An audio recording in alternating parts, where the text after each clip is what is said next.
అప్పుడు తెలంగాణ అనేది సాకారమైంది అంటే కేవలం ఆర్టీసీ కార్మికులు 28 రోజుల బస్సులు ఎక్కడెక్కడ బంద్ పెడితేనే ఈరోజు తెలంగాణ వచ్చింది.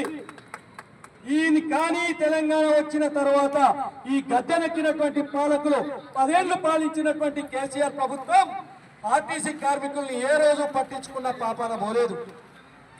మనం పెంక మీద ఉంటే తెలంగాణ సాధించుకున్నాక బతుకులు మారుతాయి అనుకుంటే మన బతుకులు పొయ్యిలో పడ్డాయి. పెంక మీదకెళ్ళి పెనం మీదకెళ్ళి పొయ్యిలో పడేసిర్రు. అడ్డగోలుగా పరిమాణం పెంచిర్రు. కార్మిక చట్టాలు అమలు జరగలేదు. గట్టిగా మాట్లాడితే యూనియన్లను కూడా తొక్కిపెట్టి భారతదేశ రాజ్యాంగం రచించిన అంబేద్కర్ గారు మనకి ఇచ్చినటువంటి యూనియన్ అనే హక్కుని ఈ యొక్క కేసీఆర్ గారు తాళ రాసి యూనియన్లు లేకుండా చేసింది. వెల్ఫేర్ కమిటీలు అని చెప్పి మేనేజ్మెంట్ కి అనుకూలంగా వెల్ఫేర్ కమిటీలు వేసుకొని కార్మిక నాయకుల్ని అడ్డగోలుగా గట్టిగా మాట్లాడితే ట్రాన్స్ఫర్ చేశారు, వేధింపులు చేశారు, సస్పెండ్ చేశారు, ఛార్జ్షీట్ ఇచ్చారు. ఇదేనా మనం సాధించుకున్న తెలంగాణ? లక్షల కోట్ల అప్పులు చేశారు తెలంగాణలో. ఏ కార్మికుడైనా బతికి బట్ట కడుతున్నాడా అని చెప్పి మేము అడుగుతా ఉన్నాం. తెలంగాణ జాతిపిత అని చెప్పుకునే కేసీఆర్ ఈ 10 ఏళ్ల కాలంలో ఒక్క ఉద్యోగం కూడా తెలంగాణ ఆర్టీసీలో వేయలేడు. అయిన హయాంలో 12,000 మంది రిటైర్ అయ్యారు. మరి నిరుద్యోగుల కోసం తెలంగాణ, నీళ్ల కోసం తెలంగాణ, నిధుల కోసం తెలంగాణ అని ఎవరిని మోసం చేసిన కేసీఆర్ అని చెప్పి మేము అడుగుతాము. ఎవరిని అంటే అప్పట్లో ఒక కమ్యూనిస్టు నాయకుడు చెప్పిన ఒక మాట, ఏ నినాదం వెనుక ఎవరి ప్రయోజనం దాగి ఉంటుందో తెలుసుకోనన్ని రోజులు ప్రజలు మోసపోతూనే ఉంటారు అని చెప్పింది. వాస్తవంగా జై తెలంగాణ నినాదం ఈరోజు కల్వకుంట కేసీఆర్ కుటుంబానికే లాభం జరిగింది తప్ప ఆర్టీసీ కార్మికుడికి లాభం జరిగిందా? ఒకసారి మీరు ఆలోచించండి. జరిగిందా మీరు చెప్పండి, ఒక్కరు చేయలేపండి. ఆర్టీసీ తెలంగాణ 10 ఏళ్ల ఏలికలో ఆర్టీసీ బతుకులు ఏమైనా బాగుపడ్డాయా? 32 మందిని ఒట్టన పెట్టుకున్నాడు ఈ నరహంతగా కేసీఆర్. 32 మందిని ఒట్టన పెట్టుకున్నా కూడా కనీసం జాలి దయ లేని గుండె కేసీఆర్ది. కనీసం ఒక్కడింటికన్నా పోయి పరామర్శించిందా? నిన్న మనమడికి దెబ్బ జరిగిందట ఆట ఆడుకున్నాగా ఇవాళ మంచం మీదకి వెళ్ళి ఫామ్ హౌస్ దగ్గర వెళ్ళేసిపోయి మనమడతాడికి బయట చూడడానికి. అదే కొండగట్టులో అడ్డగోలుగా ప్రయాణికుల మీద కార్మికుల మీద పరిమాణం పెంచి 52 మంది చచ్చిపోతే కొండగట్టులో చూడటానికి వచ్చిందా ఈ కేసీఆర్ అని చెప్పి నేను అడుగుతా ఉన్నా. అదే తూప్రాలు అవుతారా ఇక్కడ వడియారం దగ్గరలో ఎక్కడో ఒక రైల్వే గేట్ దగ్గర స్కూల్ పిల్లలు బసాయిపేట్ స్కూల్ పిల్లలు చిన్న పిల్లలు 12 ఏళ్ళు 10 ఏళ్ళ పిల్లలు చచ్చిపోయారు రైలు ప్రమాదంలో. వచ్చిందా ఈ కేసీఆర్ చూడటానికి అని చెప్పి నేను అడుగుతా ఉన్నా.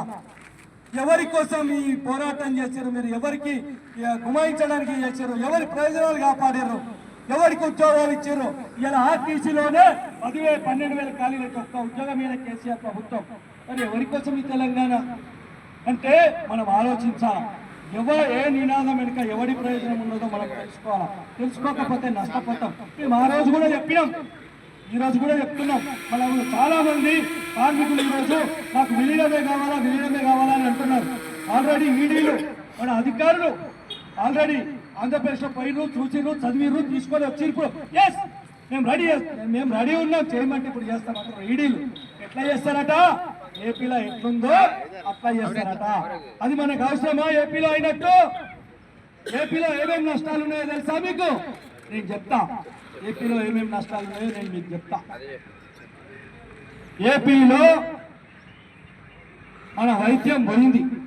ఇక్కడ కార్పొరేషన్ లో 1 కోటి రూపాయలైనా 2 కోట్లైనా ఎంతైనా మన కార్మికుడికి యాక్సిడెంట్ అయినా, కాలు పోయినా, కన్ను పోయినా, పన్ను పోయినా, ఏవైనా 1 కోటి రూపాయలైనా ఈరోజు ఆర్టీసీ కార్పొరేషన్ పెడుతుంది. అక్కడ కేవలం 2 లక్షలు మాత్రమే ఇస్తున్నారు. అది కూడా జీతంలో నుంచి 220 నుంచి 300 రూపాయల వరకు కటింగ్ అవుతున్నది మెడికల్ కింద. ఇదొకటి. SRBS పోయింది. SRBS పెన్షన్ ఆపేసారు. SBT ఆపేసారు. తర్వాత CCS కూడా అట్లనే ఉన్నదట పరిస్థితి. అట్లాగే గ్రాడ్యుటీలో 40 ఏళ్ళకి ఇక్కడ కార్పొరేషన్లో 40 ఏళ్ళ గ్రాడ్యుటీ లెక్క చేస్తే అక్కడ కేవలం 36 సంవత్సరాలకు మాత్రమే చేస్తే రిటైర్ అయినటువంటి ఏపీఎస్ ఆర్టీసీ కార్మికులు ప్రభుత్వంలో విలీనమైనాక ఒక్కొక్కరు 3 నుంచి 4 లక్షల రూపాయలు నష్టపోయినారు. ఓటీలు పోయినాయి, పరివారం పెరిగింది. కాండక్ట్ రెగ్యులేషన్స్ 1963 కన్నా దారుణంగా ఒక జీవోని తీసుకొచ్చారు. ఉద్యోగ భద్రత పోయింది, అప్పీళ్లు లేకుండా అయిపోయినాయి. ఏపీలో అప్పీళ్లు ఇక్కడ కనీసం మన ఆర్టీసీలో డిప్యూటీ ఆర్ఎం ఈడీ లెవెల్లో 3 అప్పీళ్లు ఉన్నాయి. అక్కడ అప్పీళ్లు కూడా లేకుండా పోయినాయి. ఉన్నాయి 2 అప్పీళ్లు ఉన్నాయి. అది ప్రభుత్వ సెక్రటరీలకు వాళ్ళకి పెట్టాలన్నట్టు ఆ అప్పీళ్లు. అక్కడ అప్పీల్ పెడితే 6 ఏళ్ళైంది ఇప్పటిదాకా. ఒక్కొక్క క్రిమినల్ అయిన కార్మికులు 6 సంవత్సరాలైంది అప్పీల్ పరిష్కరించలేదు. ఏపీలో ఇట్లాంటి విలీనం కావాలా మనకు?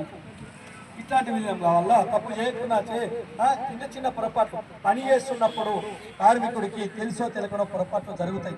కావాలని ఎవరు చేయరు. కాబట్టి నేను ఏం చెప్తున్నానంటే అక్కడ చాలా నష్టాలు ఉన్నాయి. చాలా అంటే చాలా నష్టాలు ఉన్నాయి. మనం ఇప్పుడు కార్పొరేషన్గా ఉంటే 4 ఏళ్లకు ఒకసారి పే స్కేల్ ఉంటుంది. ప్రభుత్వంలో విలీనం అయితే 5 ఏళ్లకు ఒకసారి పే స్కేల్ అవుతుంది. ఈ సంగతి మీకు తెలుసా? ఇప్పుడు 22 ఏళ్ళ పిల్లగాళ్ళు వస్తారనుకో, ఇర్ఫాన్ లాంటి వాళ్ళు, యంగ్ స్టార్స్, కొత్త ఫలీంపై అట్లా వాళ్ళు పిల్లగాలుగా 22-25 ఏళ్ళు వాళ్ళకు సర్వీస్ పోయిందాకంటే వాళ్ళు ఎంత నష్టపోతారు తెలుసా? ఒక పే స్కేల్ 2 పే స్కేల్ పోతాయా పోవా? అట్లా కొన్ని నష్టాలు ఉన్నాయి, చాలా నష్టాలు ఉన్నాయి. కొన్ని కాదు, అలాంటి నష్టాలు జరగొద్దంటే ఎంప్లాయీస్ యూనియన్ మాత్రమే అయితే ఎస్డబ్ల్యూఎఫ్ వాళ్ళు కూడా పోయినరు. ఏపీలో పోయి ఏం నష్టాలు ఉన్నాయి, ఏం లాభాలు ఉన్నాయి, ఎట్లా విలీనం చేయాలా, ఎట్లా లాభం జరుగుతుంది కార్మికులకు అన్నీ కూడా అధ్యయనం చేసుకొని వచ్చారు.